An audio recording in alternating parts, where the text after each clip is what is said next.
बिहार में 2 सीटों पर उपचुनाव की घोषणा हो गई है। मोकामा और गोपालगंज। हमारे साथ बीजेपी के वरिष्ठ नेता मिथिलेश तिवारी इस वक्त मौजूद हैं फोन लाइन पर। मिथिलेश जी, क्योंकि 2 सीटों पर चुनाव की घोषणा हुई है, मोकामा और गोपालगंज।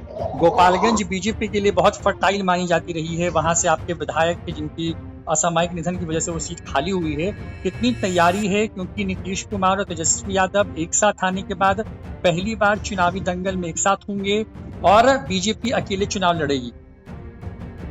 देखिए, हमारी पूरी तैयारी है। दोनों सीटों पर हमारे कार्यकर्ता चुनाव की तैयारी में लगे हैं और हम लोग तो हर चुनाव को चुनौती के रूप में लेते हैं और 365 दिन हमारे कार्यकर्ता हमेशा काम करते रहते हैं। हमारी पार्टी ऐसी पार्टी है जो केवल चुनाव के समय ही सक्रिय नहीं रहती, बल्कि 365 दिन सक्रिय रहती है। और इस नाते हम यह बात कह सकते हैं कि चाहे गोपालगंज का उपचुनाव हो या मोकामा का उपचुनाव हो, दोनों चुनाव में हमारे प्रत्याशी चुनाव जीतेंगे और मजबूती से भारतीय जनता पार्टी इस चुनाव में उतरने वाली है।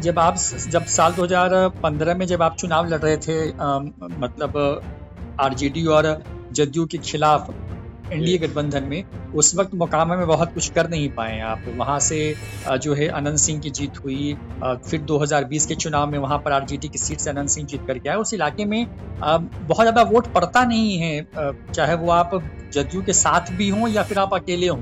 तो क्या इस बार ऐसा प्रत्याशी होगा मोकामा में जो वहां पर टक्कर दे पाएगा?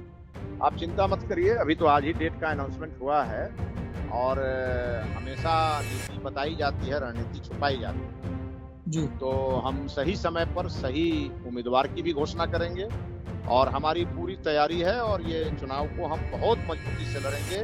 बिहार की जनता हमारे साथ है और ऐसे ठगबंधन के किसी भी उम्मीदवार को वोट नहीं पड़ेगा। लोगों को नरेंद्र मोदी का और एनडीए में भारतीय जनता पार्टी जब थी वो शासन याद है। आज की जो सरकार है वो सरकार लाचार सरकार है, गोलियों की बौछार चल रही है और कोई किसी को देखने वाला सुनने वाला नहीं है। आपने देखा कि 2 मंत्रियों का इस्तीफा हो गया, अभी मुश्किल से 2 महीना सरकार के बने नहीं हुआ। तो इस नाते बिहार की जनता भी जानती है कि अपने मताधिकार का प्रयोग सही जगह करना है, सही व्यक्ति को चुनना है और वो सही पार्टी भारतीय जनता पार्टी है और सही व्यक्ति होगा जिसको भारतीय जनता पार्टी उम्मीदवार के रूप में घोषित करे। आप मिथिलेश जी, क्योंकि बहुत करीब रह के जानते हैं गोपालगंज के पूरे इलाके को, और वहां पर वो सीट, क्योंकि जब 2020 का विधानसभा चुनाव हुआ तो जो उत्तर बिहार का इलाका है वहां पर मोदी मैजिक जबरदस्त तरीके से दिखा और एक तरीके से क्लीन स्वीप हुआ था। गोपालगंज जो है, क्योंकि एक तरीके से कहें कि बॉर्डर भी है उत्तर प्रदेश का, जहां पर आपकी सरकार इस वक्त में है, और गोपालगंज में कहा जाता है कि वहां पे बड़ा यूपी में अगर बीजेपी की सरकार होती है या जिसकी भी सरकार होती है उसका बड़ा असर होता है वहां पे। आप उस पूरे इलाके को बहुत करीबी से जानते हैं। क्या देख पा रहे हैं यहाँ पे, क्योंकि सीट जो है अचानक से खाली हुई है, जो कार्यकर्ता है वहां पे जो फीडबैक है वो क्या है पार्टी के लिए?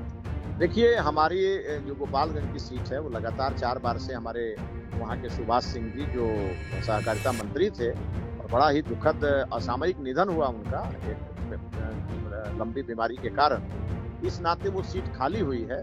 लेकिन जहां तक आपने कहा कि उत्तर प्रदेश का, तो निश्चित रूप से हमारा पड़ोसी राज्य उत्तर प्रदेश है, वो राम की धरती है, बिहार सीता मैया की धरती है और गोपालगंज पर निश्चित रूप से मोदी और योगी का पूरा प्रभाव रहेगा।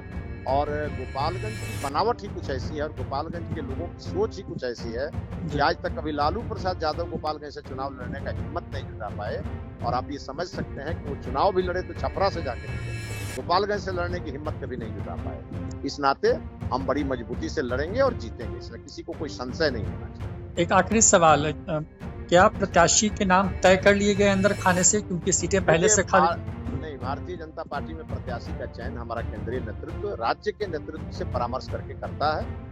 इस पर हमको कुछ नहीं कहना है। सही समय पर सही उम्मीदवार की घोषणा हमारी पार्टी के केंद्रीय नेतृत्व और राज्य नेतृत्व के सहमति से होगा। तेजस्वी और नीतीश कुमार को, क्योंकि एक साथ हैं, दोनों को जवाब देंगे इस बार?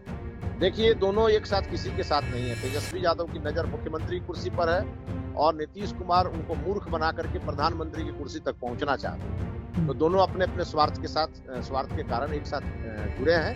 भाजपा में चूंकि प्रधानमंत्री की वैकेंसी नहीं थी और नीतीश कुमार को प्रधानमंत्री की कुर्सी तक पहुंचने की जल्दीबाजी थी, इस नाते वो उनके साथ गए हैं। कोई उनके साथ उनका प्रेम नहीं है और ये एक दूसरे को निपटाएंगे बहुत जल्दी। आप देखते रहिए, आगे आगे होता है।